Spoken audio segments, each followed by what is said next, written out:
আজকে আপনার কাছে আমরা এসেছি খুব একটা আশা নিয়ে যে এই আপনাকে দেখে বাংলার বহু মহিলারা এই আপনার আজকে এই যে প্রফেশন রেফারিং ব্যাপারে তারা আগ্রহ দেখাচ্ছে। আর আপনি কি করে আগ্রহটা পেয়েছেন সেটা জানতে চাইছি। আমি এই জায়গায় আসতে পেরেছি শুধুমাত্র যে আমি শুরু করি প্রথম 2017 সালে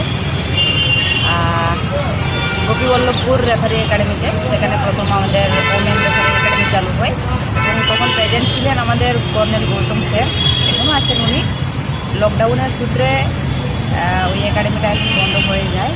এখন ওটা আমাদের একটা ছোট্ট একটা বাড়ি ভাড়া করে ওই জায়গাতে থাকছি। ওইখান থেকে এখন ট্রেনিং চলছে সবাই।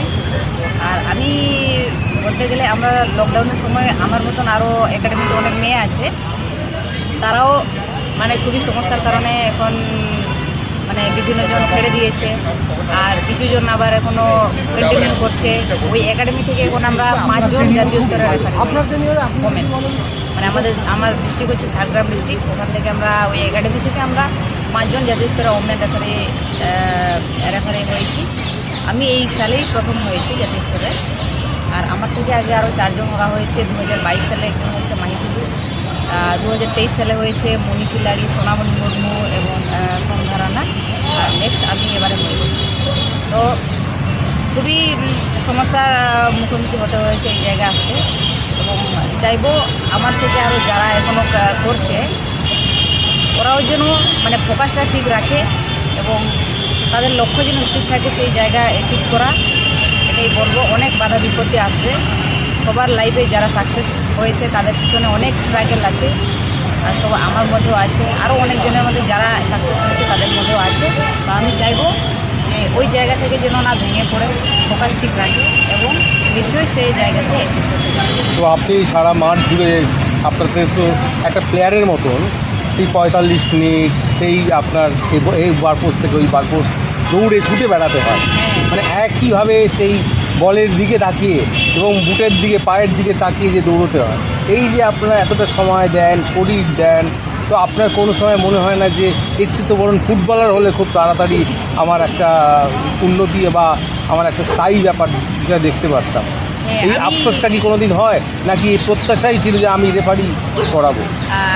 প্রথমত তো আমি ফুটবল খেলতাম, তখন আমি কখনো ভাবিনি যে আমি রেফারিংটা আসবো। এবার আমি স্কুল লেভেল পর্যন্ত আমি ফুটবল খেলেছি। স্কুল লেভেলে যখন আমি সেই স্কুল থেকে বেরিয়ে যাই, তারপরে আর ফুটবলের সেই জায়গাটা আমার আর থাকে। তারপরে আমি কি করব আমি বুঝতে পারিনি। আমি 17 সালেই আমি এইচএস দিই। এবার সেই 17 সালেই ওই গোপীবল্লভপুর একাডেমিতে এই রেফারি যে ট্রায়াল সিলেকশন হয় তখন ওখানে চালু হয়। এবার আমি কিছু না বুঝতে পেরে আমি হঠাৎ করে আমি ওখানে যাই। আমার এক বান্ধবী ছিলেন, ওর পারপাসে আমি ওর সাথে শুরু গেছিলাম সহযোগিতা হিসেবে। এবার যখন ওখানে ট্রায়াল দেওয়া হচ্ছে তখন আমাকেও ওখানে সিলেক্ট করা হয় এবং ট্রায়াল দিয়ে আমি সিলেকশন পেয়ে যাই। প্রথমত আমি কিছু বুঝতে পারিনি যে রেফারিংয়ের ব্যাপারটা। ধীরে ধীরে যখন ট্রেনিং হয় তারপরে আমি সেই জায়গাগুলো বুঝলাম এবং সেইখান থেকে আমি আজকে এই জায়গায় এসেছি। আজকে রাজ্য স্তর থেকে আপনার ফিফার দিকে যাওয়া একটা তো লক্ষ্য থাকে মানুষের, তো আপনার কি একটা সেই লক্ষ্যটা কোন দিকে এগোচ্ছে? এখন জাতীয় স্তরে সবে উত্তীর্ণ হয়েছি। আমি চাই এটাকে কন্টিনিউ করে আমি আন্তর্জাতিক স্তরে, আমি জানি না ঠিক হতে পারবো কিনা, কিন্তু আমার লক্ষ্য আছে ওই জায়গাটা আমি অ্যাচিভ করব। আগামী দিনে যদি আপনার মতন আরও কয়েকজন আসতে চায়, আপনাদের মতো মহিলারা, তাদের কীভাবে এগোনো উচিত? যে ফুটবল না খেলে ফুটবলে থামিয়ে দিয়ে, না বরাবরই প্রথম থেকে ফুটবলকে জেনে এবার মাঠ থেকে সারা মাঠ জুড়ে দৌড়ানো? না, রেফারিংটা তো এমন নয় যে যারা শুধু ফুটবলে খেলে তারাই করতে পারবে। রেফারিং যাদের সেন্স আছে রেফারিং নিয়ে, রেফারি বুঝে, অনেক মেয়ে এবং ছেলে আছে যারা ফুটবল না খেলেও তারা জাতীয় স্তরে রেফারি হয়েছে আর আন্তর্জাতিকেও হয়েছে। এবার আমি শুধু বলবো না যে যেটা যার ট্যালেন্ট আছে, সে ফুটবলার হোক, সে রেফারিং হোক, যে যেটাতে সে ফোকাস রাখতে পারবে, যে যেটাকে মন থেকে বেছে নিয়েছে সেই জায়গাটাকেই সে এগিয়ে যাক। আমি চাইবো শুধু ফুটবলার নয়, শুধু রেফারিং নয়। আমি যেমন এখন ফুটবল খেলতাম, এখন রেফারিং এসেছি। আমার এখন এটা পেশাগত হয়ে গেছে। এটাকে আমি আমার ভালো লেগেছে, ভালোবাসা হিসেবে আমি এটাকে এখন বেছে নিয়েছি। তেমনি ফুটবলারও যদি সে ভালো খেলে, সে যদি সেই জায়গা থেকে সে ভালো একটা অ্যাচিভ করতে পারছে, তাহলে সে ফুটবলার। কোথায়